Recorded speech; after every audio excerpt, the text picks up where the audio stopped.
El estudio a María Fernanda Carranza Alejo, candidata a la dirigencia de la Federación de Estudiantes Universitarios. Bienvenida. ¿Qué tal? Muchas gracias, José.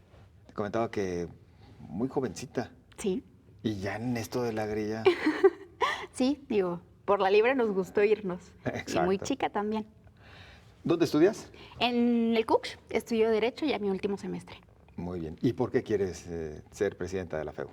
Mira, soy la única candidata que nunca ha sido presidente de su escuela, nunca fui consejera, no soy parte del comité ejecutivo. Y me metí a la política estudiantil porque no me gustó que los hombres de siempre, los viejos, los 30 y tantos, fueran los presidentes de la FEU. Y la otra es que no pisaban las escuelas, ¿no? En mi estancia en la universidad y en la prepa nunca vi a los presidentes. Es más, ni siquiera los vi cuando fueron a pedir el voto. Solamente decían, bueno, vamos a atender las necesidades estudiantiles, pero en realidad nunca volvían a pisar. Y generaban proyectos grandes que se veían bonitos en los periódicos, en las fotos, pero que en realidad nunca estaban ahí para decir, bueno, hay un maestro que te está calificando mal, hay un maestro que está acosando a tus compañeras, que te está acosando a ti, y que fue lejano. Entonces, al vivir esta experiencia, al vivir que a mí y a mis compañeros violentaban nuestros derechos universitarios, que no solamente eso, sino que teníamos malas condiciones académicas, malas condiciones de infraestructura, violencia dentro y fuera de la escuela, pues fue como, pues solamente me quejo o decido involucrarme. Y es por eso que decidí entrar a esto de la política estudiantil, pero también, pues por la libre, creo que podemos ganar muchas de las batallas y en realidad, pues cuántas luchas colectivas no se han ganado por esta vía, ¿no? Y así por la libre, ¿cómo sientes que van las cosas? Pues mira, yo podría decir y hacer un diagnóstico que la universidad y la FEU se ha tratado de posicionar solamente en las agendas mediáticas, que si hay un tema, salen tarde a decirlo, podemos enunciar tanto el tema del transporte público, que no eran las 11 de la noche cuando por fin iba a haber un posicionamiento del presidente, pero también en otros temas en los que no solamente no se ponen de parte del estudiante, sino que también lo recriminan. Y es, por ejemplo, el caso, del centro universitario en el que yo estudié, en el CUCH, en el que tuvimos un caso en el que un personal administrativo golpea a uno de nuestros compañeros de sociología. Entonces, por la libre fue pensar que en realidad el diagnóstico, lo que estamos viendo en la federación, pues eficientemente no estaba funcionando. Y la otra es que no estaba atendiendo realmente a las necesidades estudiantiles. Sabemos que de propuesta no se puede hablar, pero a ver, ¿tú qué te propondrías? ¿O qué áreas de oportunidad encuentras justamente o qué áreas de mejora al interior de la Federación de Estudiantes Universitarios? De entrada, yo sería Universitarios? la primera de hacer lo que ninguno ha hecho y fue dejar el protagonismo. Y es dejar de hablar del presidente de la FEU para empezar a hablar de las necesidades estudiantiles. Y sí, no se trata del presidente en las fotos, no se trata del presidente en las entrevistas. Es más, ni siquiera tendríamos que estar hablando del por qué, quién tiene que ocupar la silla de la FEU, y más bien por qué no estamos hablando de las necesidades estudiantiles, ¿no? De pensar no solamente en la zona metropolitana, sino también en las necesidades que tienen cada uno de los planteles dentro del estado.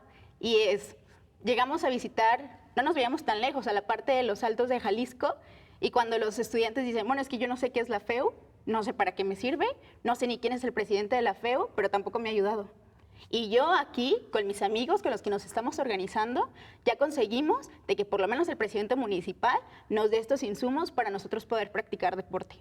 Creo que verdaderamente de eso es lo que tendríamos que estar hablando, de las cosas que en las escuelas está sucediendo y no de lo que la FEU o lo de que el presidente está... Bueno, de repente se habla de o con el presidente porque pues, sí, alguien tiene que dar la cara por los estudiantes, sí, definitivamente, ¿no? Pero ¿qué es lo que justamente están requiriendo los estudiantes en los diversos planteles? Yo creo que algo que tenemos que ver es la violencia en todos sus aspectos, ¿no? Decimos que hay acoso, hay inseguridad, pero también hay violentación a los derechos universitarios. Y en cosas bien sencillas, que sería la base por lo que tendríamos que estar resolviendo al ser representantes estudiantiles, y es maestros que califican de forma injusta, maestros que no te dejan pasar a las clases porque no tienes el material, los libros o las guías que necesitas, que no te dejan ingresar a tu plantel porque no traes la playera, y la discusión no es solamente si la tienen o no, sino esos estudiantes seguramente no tienen sus guías, no porque no quieran estudiar, sino porque no tienen el recurso para poder llegar a ello.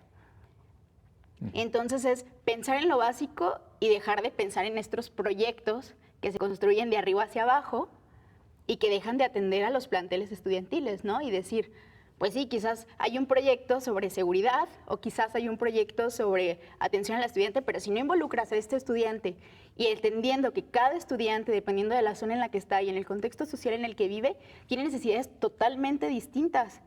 Entonces, no podemos seguir construyendo y no podemos seguir diciendo que hay proyectos si no estás llegando a las escuelas y no solamente diciéndole al estudiante, aquí está el proyecto, sino que el estudiante se apropie del proyecto y colabore con este.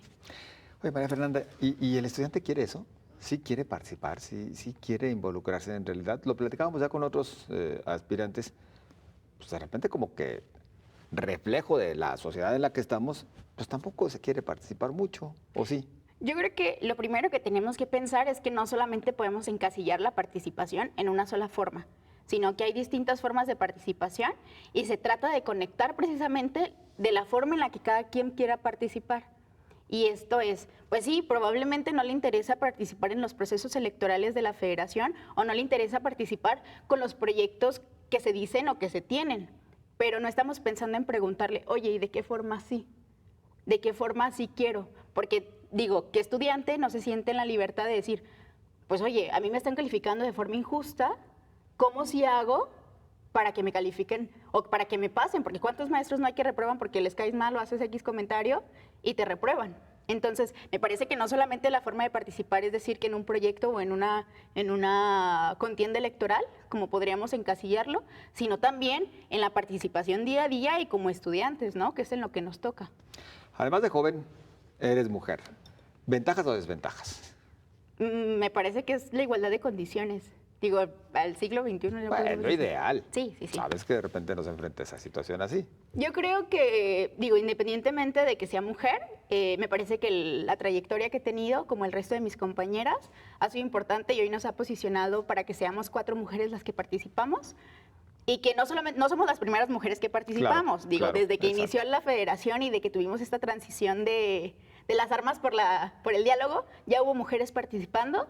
Y yo creo que, digo, estamos ahora sí en igualdad de condiciones si hablamos de paridad. Pero pues más allá, digo, todas tenemos características distintas y que también eso va a ser importante cuando lleguemos a las aulas a platicarlo. María Fernanda, pues prácticamente a todos se les ha preguntado justo acerca del tema del aumento en la tarifa del transporte público, ¿tu opinión? Mira, de entrada tendremos que pensar en que el comité de validación hizo observaciones que no fueron tomadas en cuenta. Y esto es, se hizo un estudio y se tomó la decisión a través de una tarifa técnica, pero no de la tarifa social. Sí, ya hubo un posicionamiento sobre los traslados, que es, me cambio de un camión, la otra, el transbordo, pero hay algo que no se está discutiendo y es, hace años nos prometieron, desde que hubo el accidente aquí en Periférico con María Fernanda, que la calidad iba a aumentar. Y sí, medianamente y paulativamente, pero el transporte sí siguió aumentando. Digo, hubo una pausa, pero hoy no suben el transporte, la calidad en todas las unidades no es el mismo y el acuerdo había sido. Una vez que existan la calidad en las unidades, vamos a aumentar el transporte. Y la otra es que no podemos pensar solamente en querer hablar y tener un diálogo cuando los diálogos siempre han existido, ¿no? Me parece que la federación y los estudiantes no podemos estar amagadas a las agendas de gobierno, en el que decimos, bueno, vamos a esperar qué nos dice el gobernador o vamos a decir qué nos dicen los encargados de las secretarías, sino más bien cómo sí nos organizamos, ¿no? Y creo que nos podemos dar cuenta en las redes sociales, incluso los mismos estudiantes, que ya estamos utilizando medidas jurídicas para poder poner un auto, ¿no? Y que por la libre estamos diciendo, bueno, vamos utilizando este recurso legal, vamos al amparo, vamos pensando en cómo hacemos la suspensión. Y la otra que me parece que sí es acertada es la Contraloría, pero una Contraloría que no esté vinculada, que no tenga sanciones y que sobre todo se quede en un comentario, digo, es letra muerta, ¿no? Al final vamos a seguir diciendo discursos y vamos a seguir sentándonos con los agentes de gobierno y con esta élite política, pero que al final pues estamos medio amagados, ¿no? La cosa es pues como si por la libre y con una cuestión jurídica. A ver, mencionabas que hay casos ya de estudiantes que Sí. por lo particular van a presentar algún recurso, algún amparo. Sí, así es. Entonces, ya hay ¿De algunos cuántos casos conoces?